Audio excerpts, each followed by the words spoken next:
In today's video, I want to share with you how to pick a profitable niche for your business. Now, if you don't know who I am, my name is Ross Johnson. Over the past 5 years, I've grown $3 million companies. So I know a thing or two about how to pick a profitable niche. And we've also coached a couple thousand students now, coaches, course creators, consultants on how to pick their niche profitably. And this is the process that we use that has worked for me and for them. Now, a little bit of background on this.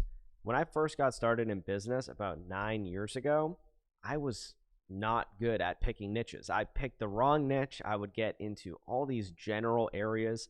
I would start this business and that business and another business, and then I would start multiple businesses, and none of them were successful for like 3 years. I didn't make any money online, and this was the one thing standing in my way, was not understanding this process. I watched a lot of YouTube videos.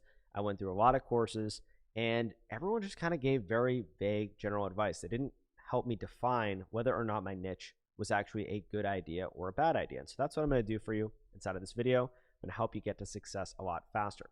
So first of all, let's just talk about what a niche actually is.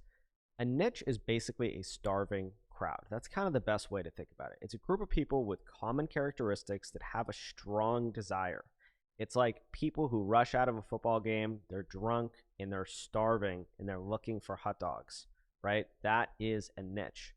So let's dive into talking about why you even need to niche down in the first place. So why do you actually need to niche down? Well, the reason why you need to niche down, in my opinion, is because of something that I call the specialist advantage. So in business, you can either be a generalist or you could be a specialist. And you don't want to be a generalist because generalists make less money, they're harder to find, there's more of them, it's more saturated, and you just make less money. When you're a specialist, on the other hand, you're able to make way more money. Let me give you an example of this. So I took my dog to the vet a few weeks ago, and the vet is a generalist, right? You just take him to any vet and you get the problem checked out. So my dog hasn't been feeling well, and so I took the dog to the vet to try to figure out what was going on. And you want to go to the generalist first. It's because it's the cheapest and you can kind of get an idea of what's going on. What happened though was the generalist recommended us to a specialist once we figured out what the problem was. So people who know what their problem is, they go to a specialist, and most people know what their problem is. So we took the dog to a specialist, a liver specialist, because she has a liver condition right now. And what was interesting was that that specialist charged us 3 times more money than what the generalist vet charged us. And the reason for that is because they have a depth of knowledge in a very narrow area in a very specific field. So our likelihood of success working with them with the liver condition is much higher than if we went to just a generalist vet. In fact, the generalist vet that we went to couldn't even do any of the things that we needed to have done for the dog. And so we were able to pay more money for that. And we were actually happy to pay more money for that because of that knowledge, because of that skill, because of that expertise, and because the likelihood of getting a positive result was much higher. So that's one of the reasons why you want to niche down. You want to be a specialist so that people see you as someone who can actually help them solve their specific problem, and you're able to charge a lot more money for it when you do that. Number 2 is specialists stand out, and they get referred more often. So like I just said a couple minutes ago with the vet actually referred us to a specialist, and they actually called out the specialist. And that specialist is just getting referral clientele, just like that. Like, boom, they're just getting clients rolling in from other people referring them because that people know exactly what they do. So when other people hear that someone has a specific problem, like a liver condition for my dog, they say, oh, you should go see a liver specialist. So if we want to go online and look up a liver specialist for a dog, guess what? There's not that many of them, right? Because it's a very narrow field. So it's easier to get found. It's easier to stand out amongst competition. You're able to charge more money. Those are some of the advantages of being a specialist. The third one here is that specialists are actually more respected. Anyone who's ever written a book on something is usually writing it on something very specific. It's a specialized field. So if you've ever wanted to be an author, if you've ever wanted to speak on stage, if you've ever wanted to be on podcasts and get notoriety and build a personal brand, it's all about being a specialist. Because nobody invites you to speak on stage when they don't know what you're going to speak about. And nobody writes a book when it's not about a specific topic. In fact, people don't buy books unless it is about a specific topic. And so everything in business, people focus on things that are specific, right? People think to themselves they have specific problems, and then they go look for specific solutions to those problems. So it's very important that you niche down and that you become a specialist in one area and you become very good at something so that you can make a lot of money, so that you can stand out, so that you can get respected, so that you can speak on stage, so that you can write a book someday, whatever it is that you want to do. Being a specialist is going to help you out with that. Now, let's talk about some of the things that I like to look for when picking a niche, picking a profitable niche, okay? Because there are niches that are less profitable than other niches. And if they have all four of these things, it's going to be a very profitable niche. You're going to make a lot of money with it. And it's going to work very well for you. So the first one is that your niche, your group of people that you're trying to target, that you're trying to work with, that all have a common characteristic, they need to have a painful problem. If they don't have a painful problem, they're not going to spend money to fix whatever it is that they have going on. So a painful problem could be like that someone is overweight, right? Now, depending on how overweight they are would be relative to how painful that problem is, right? So if someone only is 5 pounds overweight, it's not that painful of a problem, right? Now, if someone's 150 pounds overweight, that is a very painful problem, and it's going to cost more money to solve. So it's important for you to understand that when you're going out there and you're looking for problems to solve, because that's what we're doing, right? If you're a coach, if you're a consultant, if you're a course creator, we are problem solvers. That's what entrepreneurs are. We go out there to marketplaces, we try to identify problems, and then we try to solve those problems. We create solutions for that, and that's what our business actually is. So the first thing is a painful problem. Now, if you're trying to solve a problem for a person who's 150 pounds overweight, you're going to be able to charge more money. So the more painful the problem, the more money you're going to be able to charge, the longer the time period to solve that problem. And this is what we're looking for. The first thing is we're looking for an urgent, very painful problem. Okay, that's one of the things we want to look for, we want to identify. The second one is purchasing power. So we're finding out some different problems that we could potentially solve in the marketplace. And then we want to consider who has these problems, right? Do teenage girls have this problem? Do Fortune 500 company CEOs have this problem, right? Depending on who has the problem, they're going to have more or less purchasing power. We're looking for purchasing power. So an example of this would be like if you're trying to start a business for people who are unemployed. You want it to work with people who are unemployed. Well, people who are unemployed, obviously, maybe they want to find a job, maybe they need help with their resume, right? Maybe they need to get connected to a different network. Well, those people, they don't have a job, so they don't have income, which means they usually don't have purchasing power. So building a business around that would be very difficult. You'd have to charge almost nothing, and you'd have to scale it out to the extreme, and it'd be extremely difficult to actually operate that business. Now, it's not impossible, right? But it's very, very difficult. So what we like to do in our process of what's worked really well for me and my clients is we like to look for people who have a lot of purchasing power, right? People who actually have money. We work with wealthy people. We charge a lot. We charge higher ticket for our offers, for our programs, for our services. And so we look for a very painful problem that we could charge a lot for. Then we look for purchasing power. We look for people who can afford to have that problem solved and pay what we want them to pay to get that problem solved. So the third one here, and this one is very, very important, and this is the one that a lot of people actually mess up on, is easy to target. So if you're trying to go out there and you're trying to reach certain types of people who have a certain problem and maybe they have the ability to pay for it, it's also really important that they are easy to target. They have to be easy to target. Otherwise, it's going to be very difficult for you to obviously target them and get in front of them. So what a lot of people struggle with in their business is getting clients. They struggle to actually get out there and get clients. They have expertise. They know what to do. They have a skill set. They think that they can help people. Maybe they've had a client or two and they got them great results. And they come to me and they say, Ross, how do I go out there and find more ideal clients? How do I go out there and get in front of more of them?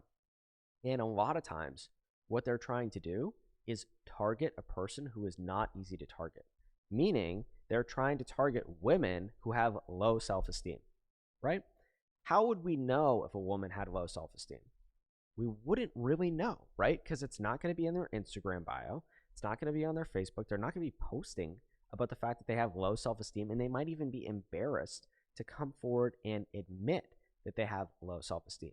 And so building a business around that, while not impossible, is more difficult. It just is more difficult. Now, in my business, I target online coaches, course creators, consultants, right? Those people are easy to target. The reason why they're easy to target is because they actually have an identity wrapped around the thing that they think they are. They are an online coach. They are a course creator. They are a consultant. And so when I go to their Instagram account, when I go to their Facebook page, when I go to their YouTube channels, they actually say that. It's in their bio. It's everywhere. If I looked at their podcast, if I asked them to send me a bio of themselves, they'd say, I'm an online coach. And so that makes them very easy for me to find online. So all I have to do is go out there and find these online coaches, get into conversations with them or target them through other means. And I know, because I've talked to them, that they have a painful problem, which is they struggle to get more clients and grow their business because they're very focused usually on developing their expertise and they're not as focused on how to get clients and grow their business. And they also have purchasing power, right? It's a business expense for them to work with me and solve that problem, and they're easy to target. So boom, 1, 2, and 3, they're all there, right? That's why my market, the people that I target and everything, we make great money with it and it works. It's very simple for us to run, and that's why this business that I'm running right now has been very profitable for us, because we picked a profitable niche because we had those 3 things going on. Now, in your business, whatever it is that you're trying to think about doing with picking your niche, I'm assuming you have a new business if you're watching this video, or maybe you're trying to start a new business. You want to make sure that the person you're targeting is easy to target. Okay, very, very important. It's going to make your life a lot easier. The 4th one, this is usually taken care of, but it's important to mention, is that it should be a growing market, okay? So what that basically means is that you don't want to get into the newspaper business, right? Because the newspaper business is a dying market. Every year it shrinks. People are buying less and less newspapers because everything is going online. So you just want to make sure whatever it is that you're doing is trending on an upward trajectory, and that it's actually growing, and that every single day there's new people entering into that market. So back to my market, back to my niche, online coaches, course creators, consultants, every day there's new ones getting certified. Every day there's new personal trainers entering into the world after completing their certification because they got that skill set now and they need to figure out how to get clients for their business. So it's a growing market. And so my business has all 4 of these. And so when we work with our clients and our students inside of our programs, we always try to make sure that they have all 4 of these things inside of their niche. It's going to make it a lot easier for them to actually get clients. Now, let's talk about the big 3 desires. Okay, so there's really 3 core desires that they're never going to change in life, and we all have them. We all want them, and they're very important to us. And the reason why they're the big 3 desires and why they're so important to focus on is because a lack of any of these equals a lot of pain. Okay, so if you lack wealth, that is painful because then you can't buy things, then you can't do things, then you can't take care of yourself when you get sick, then you have to worry about bills, you have to worry about money. Lacking wealth is painful. Lacking health might even be more painful than lacking wealth. If you lack your health, you can't even accumulate wealth. You can't even have a relationship. If you're so sick, it's very difficult, costs a lot of money, it's very painful to lack your health, right? And then lacking a relationship or love. People are always trying to, at some point in their life, get into a relationship, find love. 99% of people are looking to do that. And if they don't do that in their life, that is painful. So when you're younger, you're college and everything like that, you have plenty of time. So the pain around not having a relationship is very low. But when you're a 37-year-old woman who is looking to get married and have a kid, the pain and the urgency around getting into a relationship and finding love and getting married is extreme, okay? Because women, when they become 37, 38, 39, 40, their clock is running out for them to be able to have a healthy child and a healthy birth. And so they want to find someone that they can get into a relationship with, that they can get into a marriage with, that they can have a baby with very soon, because that clock is ticking. So the pain, the urgency around that problem becomes increasing over time. So I wrote down here, avatar number 1, avatar number 2. Like avatar number 1 is a college student who's looking for love. Not a lot of pain, not a lot of urgency around that problem. However, it might still be painful for them. But if we were going to enter into the relationship market, we would probably want to be targeting a 37-year-old woman who's looking for love. Now, that's just one avatar, right? That's just one example. But you can see the contrast between these two things. Which one would you pick, right? Which one would be a better business to actually run when it comes to targeting these different people? These 37-year-old women might actually be in groups talking about these different things and having this urgent problem that they actually want to solve. And when it comes to purchasing power, 37-year-old woman is probably going to have more purchasing power than a college student. Now, let's talk about how to actually pick your niche and really define your message around your niche. So when it comes to picking your niche, I like to think of a niche as three things kind of overlapping each other. First is skills, and then your industry, and then that industry's needs or desires. So let's start with your skills. The first thing you want to do when you're picking your niche is you want to come up with a list of all of your skills. You want to take an inventory of all the different things that you think that you're really good at. Okay? And you want to write them down in a list. You want to just keep that to the side. Once you do that, then you want to start thinking about industries or markets that you are passionate about. So we kind of talked about the three big industries, which is like relationships and wealth and health. But inside of those, there are sub-markets. So inside of wealth, there is real estate, there is online business. Then inside of online business, there's Amazon businesses, e-commerce businesses, jewelry businesses, coaching businesses, consulting businesses. So you can niche down further and further and further into different industries and different sub-markets. And you want to think about the ones that you're actually passionate about. Then what you want to do is you want to talk to people inside of that industry or inside of that sub-market. You want to collect research. So what we do inside of our business and all of our students is we do something called market research calls. We actually go into Facebook groups, we post on social media, and we go talk to people who are in these industries, and we ask them a list of questions. If you want me to make a video on this separately, I totally can do that, and I can give you more information on how to actually go about that process. If you want it, just let me know in the comments, and I'll make that video. But what you're going to basically do is go into these different groups, Facebook groups, niche Facebook groups, and talk to people in the market, because you never want to assume that you know what that market wants. Okay? That is a big mistake that people make with their niche. It's a mistake that I made with my niche. A lot of times, like more times than I can count. I just came up with an idea and I just tried to go sell it to people. That is not what you want to do. Okay? What you want to do is you want to go talk to people and you want to ask them what their problems actually are. And then they will tell you what they are aware of. Because if someone's not aware of their problem, like for example, a lot of fitness coaches, they get into the fitness coaching space, they lose weight, they do it because they want to look great. Then they realize they were just lacking confidence the whole time. And so then they become a fitness trainer where they're actually working with other people. But what they start doing is helping people with their mindset versus realizing that most people get into the fitness industry because they want to look better. And there was an evolution of their awareness. They got into it because they wanted to look better. Then over time, they realized it was all about confidence. So if you go and try to sell confidence to someone who wants to look better, you're not going to make any money. So what you have to do is talk to people and ask them what they want. And if they tell you, I want to do fitness because I want to look better, then you just sell them that, right? That's the market's need. That's their desire. Now, the market's needs and desires are the most important in my opinion. And the reason for that is because it's easy to pick industries, right? We all know what we're passionate about. We're all kind of interested in different things, different sub-markets. But the skills are actually potentially the least important out of all of these. And the reason for that is because you can go develop the skills. You have YouTube. You're watching YouTube right now. You have resources. There are books that are very available to everyone. You can get mentors. You can get training. You can get certifications. You can develop the skills. So if you find an industry that you want to get into and there's a real need, there's a big problem that you want to help solve and you don't have the skills for it, you can go easily develop those skills, right? And that is actually what I did when I first started the business that I was actually successful at the first time. So for 3 years, I didn't really make any money online. And then I switched my strategy around to actually talking to entrepreneurs and asking them what problems they had. What happened was a lot of them told me that they had a problem with Instagram. They didn't know how to grow their Instagram account, or they didn't have time to grow their Instagram account. It was a new platform at the time. This is about 5 or 6 years ago. And I was like, okay, if I went and learned how to grow Instagram accounts and I came back and I had good results, would you pay me to do it for you? And I could help you grow your account. And they were all like, yeah, I totally would. And so what I did was I picked an industry, right?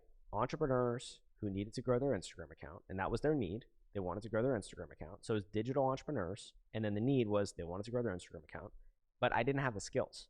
So what I did was I talked to every Instagram expert in the industry. I interviewed them, I called them, I asked them for their time, I read books on it, I watched every YouTube video. Then I started practicing. And after 2 to 3 months, I was pretty good at it. Okay. Everyone can be pretty good at something after 2 to 3 months of working really hard to develop the skill. And so what happened was I went back to all these different entrepreneurs and I said, hey, I got the skill set. Let's do it. I'm ready to grow your Instagram account. And I actually did book one client. I booked them for $2,000 a month. Within 16 months after that, I got so good at this, I made $1 million within 16 months after that day where I got that first client. And so that is the power of this right here, which is picking a profitable niche, picking an industry that has a real need, and then developing the skills, or maybe you already have the skills to actually solve that problem. So this is how you do it. This is how you pick your niche. And then I want to talk to you about your messaging a little bit and really defining what your niche is so that you can walk away from this saying, I help this person who wants to achieve this result by doing this thing. So I'll tell you what mine is. I help online coaches who want to get more clients and grow their business by using social media marketing. Okay, so that's my niche. That's what we do. And we help new coaches. We help coaches who are making 6 figures. We work with coaches who are making much more than 6 figures. We help them grow their business all the way up to 7 figures and beyond using social media. So what you want to ask yourself is, who do you want to help? Once you do all this research, right? Like once you take skill inventory, you identify markets you want to be in, and then you identify a need that's a real need. And then you're like, okay, this is my niche. What you want to do is you want to turn it into a statement like this. I help this person who wants to achieve specific result by using your skill set, right? So my skill set's in social media marketing. So that's how I help people get clients online. So that's it for today's video. That is how you pick a profitable niche. If you enjoyed this video, please let me know in the comments, or if you want to see more videos like this one, or if you have any ideas for videos that you want me to make trainings about, please subscribe to the channel if you were into it, and I'll see you in the next video.